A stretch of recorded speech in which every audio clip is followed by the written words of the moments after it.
여러분 안녕하세요. 오늘 화각이 굉장히 다이나믹하죠?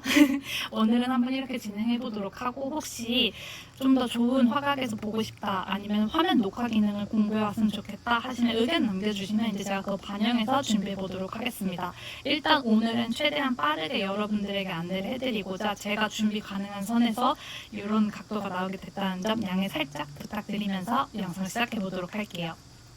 메일링 진행하면서 독해랑 논리 퀴즈 모두 질문이 많이 들어오고 있는데, 그 중에서도 표를 그리는 거 관련해서 질문을 해주시는 분들이 많더라고요.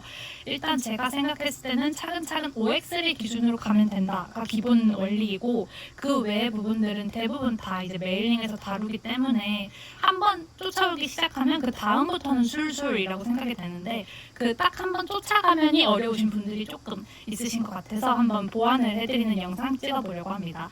이 문제를 통해서 한번 풀어보도록 할게요. 민경채 문제이고요. 여러분들 이제 7급이나 9급 준비하시는 분들 중에 문제를 어디까지 풀어야 되나요? 라고 하시는 분들이 많은데, 가능한 많이 푸는 게 좋습니다. 하지만 우리가 현실적으로 논리 퀴즈나 독해에만 집중을 할 수 없고 다른 전공 과목 공부도 해야 된다는 점을 반영했을 때, 이제 최근 5개년을 보세요, 아니면 뭐 최근 3개년을 보세요, 이렇게 말씀을 드리는 거지, 가능한 많이 보시는 게 좋긴 해요. 그리고 내가 정말로 논리 퀴즈가 너무 약하다 하시면 유형별로 정리되어 있는 교재 하나 사셔서 그것만큼은 내가 씹어먹겠다라는 마음으로 접근하시는 것도 굉장히 좋은 전략입니다. 일단 교재 정보에 관련해서는 한번 이렇게 말씀드려보고 이제 진짜로 문제로 들어가 보도록 하겠습니다. 자, 특구를 지정할 예정이래요. 도시를 신청했고 그 선정 결과가 나왔대요. 그럼 선정이 됐으면 O, 선정이 안 됐으면 X라고 생각을 하는 겁니다. A가 선정되면 B도 선정된다, 뭐 이런 조건이 있죠. 그리고 제가 매일매일 말씀드리는 게, 첫 번째 조건은 무조건 3이 된다라고 생각을 하고 접근을 해라라고 말씀을 드리는데, 여기에서 막히시는 분들이 많은 것 같아요. 이게 무슨 말이냐면 A랑 B가 다 됐다라고 전제하고 들어가 봐라 라는 뜻이었습니다. 이렇게 된 상황에서 다음을 보도록 하죠. B와 C가 모두 선정되는 건 아니다. 그러면 C는 X겠네요. B와 D 중 적어도 한 도시는 선정된다. B가 이미 선정이 됐기 때문에 D에 대해서는 더 이상 판단할 수가 없는 상황이에요. C가 선정되지 않으면 B도 선정되지 않는다. 모순이 발생했네요. 그죠? 이런 경우에는 우리가 첫 번째 조건을 이렇게 해석했으면 안 되는구나, 이렇게 생각해 주시면 되는 겁니다. 그러면은 여기에서 이제 틀렸다라고 생각하고 새로 그려주시면 되는 거예요. 표를 똑같은 OX를 막 이렇게 두 개, 세 개 그리시는 것도 상관없고, 이렇게 해놓고 이 케이스가 아니라고 내가 판단을 한 다음에 그냥 그대로 가셔도 됩니다. A가 선정되지 않겠죠? 우리가 A가 선정되면 B도 선정된다로 시작해서 쭉쭉쭉 간 건데 틀렸으니까요. 그 다음 조건 보도록 하겠습니다. B와 C가 모두 선정되는 것은 아니다. 그럼 단정되는 게 아무것도 없죠? B와 D 중 적어도 한 도시는 선정된다. 오케이, 이것도 단정되는 게 없어요. C가 선정되지 않으면 B도 선정되지 않는다. 그러면은 이렇게 됐을 때는 이제 마지막 문장을 참여라고 한번 봐보는 겁니다. C가 선정되지 않으면 B도 선정되지 않는다라고 하면은 이렇게 보시는 거예요. 보는 순서가 지금 어떻게 가고 있는지 이해되시죠? B와 D 중 적어도 한 도시는 선정된다니까 이 케이스가 나올 수 있다, 이렇게 생각하는 겁니다. 근데 이제 여기에서 이게 유일한 케이스라고 생각하고 넘어가시는 분들도 있는데, 이건 살짝 위험해요. 다음을 한번 생각해 볼게요. 일단 A가 안 된다는 것까지는 알았어요. 우리가 C가 선정되지 않으면 이라고 했지만 C가 선정이 됐을 수도 있잖아요. 이렇게 두고 한번 생각해 봅시다. B와 C가 모두 선정되는 건 아니니까 B는 X일 거예요. B와 D 중 적어도 한 도시는 선정된다고 했으니까 D는 선정이 될 거예요. 그러니까 우리가 가능한 케이스를 이렇게 두 개 볼 수 있다. 제가 그리는 표는 이런 의미를 가지고 있습니다. 이거를 제가 4일차 메일링쯤에 한번 설명을 해드릴 때 OX로 해서 이렇게 하나, 둘, 셋 이렇게 나눠서 설명드린 문제 있을 거예요. 메일링 사용하고 계신 분들은 이 문제 한 번 더 확인해 보시면서 이렇게 표 그리라는 의미였구나를 복습해 주시면 됩니다. 한 문제만 보면 살짝 아쉬우실 수 있어서 제가 한 문제 더 가져와 봤습니다. 반드시 참인 것만을 고르시오 하는 문제네요. 5개의 구 중에 3개 구 이상의 찬성으로 승인된다. 그럼 찬성 조건, 요거는 일단 줄을 한번 긋고 가도 되겠어요. 찬성하거나 찬성하지 않거나 당연히 둘 중 하나겠죠. 그러면 우리는 찬성의 O, 반대의 X 이렇게 그어주고 들어가는 거예요.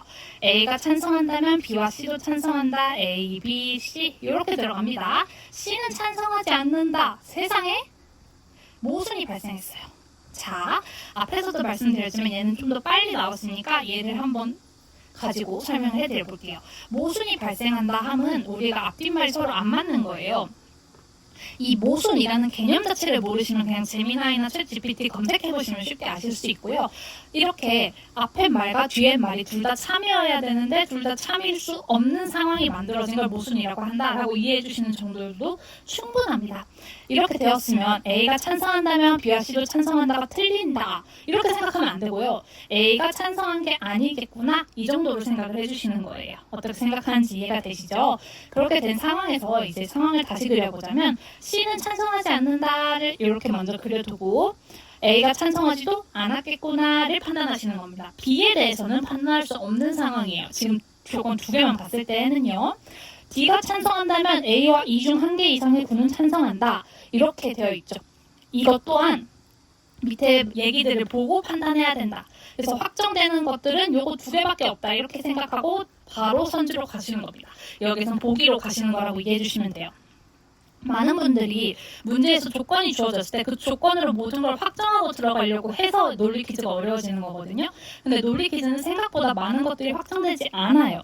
이 확정되지 않음을 자연스럽게 인지하고 이걸 그럴 수 있지라고 생각하고 바로 보기로 가서 보기에서 주는 조건들에 이렇게 조건을 주죠. 조건에 맞춰서 생각할 수 있는 상태만 만들어 두시면 되는 겁니다.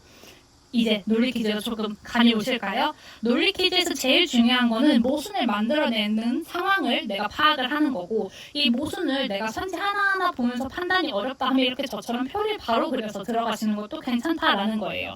그러니까 이 문제를 만약에 저처럼 표로 바로 들어가지 않고 조금 더 논리가 잘 되시는 분들이라면 이 세 조건을 읽은 다음에 그냥 다 읽기만 한 다음에 그럼 C는 찬성하지 않는 거니까 무조건 C는 찬성이 아닌 상태에 넣어놓고 찬성한다고 했으니까 말이 안 되는 A는 반대 이렇게 넣어두셔도 됩니다. 표를 먼저 그리느냐 논리 이 지문을 읽고 판단을 먼저 하느냐 이런 순서의 차이일 뿐이지 그게 정오를 가른다거나 내 하프를 가린다거나 그런 거는 아니니까 걱정하지 않으셔도 괜찮아요. 앞에 문제랑 뒤에 문제 모두 보시면서 여러분들이 어떤 면에서 지금 OX표가 잘 안 그려지고 어떤 면에서 이 부분을 보완하면 좋겠다 이런 생각들이 드셨다면 그걸 바로바로 적용해서 연습을 해주셔야 돼요. 시험 다가왔을 때 해야지 이렇게 하지 마시고 지금부터 차근차근 연습을 해두어서 시험 전에는 마무리 전략 내가 잘하고 있는지 점검을 하면서 틀리던 부분이나 계속 발전해 나갈 방향을 모색하시는 거지 시험 직전에 무언가 새로운 걸 배우는 게 아니라는 점 그건 9급이든 7급이든 다 상관없이 똑같다는 점 한번 안내해 드려봅니다. 오늘 영상 많은 도움 되셨길 바라면서 논리 퀴즈는 이제 정말로 마스터합시다. 다음 영상에서 뵙도록 하겠습니다. 안녕.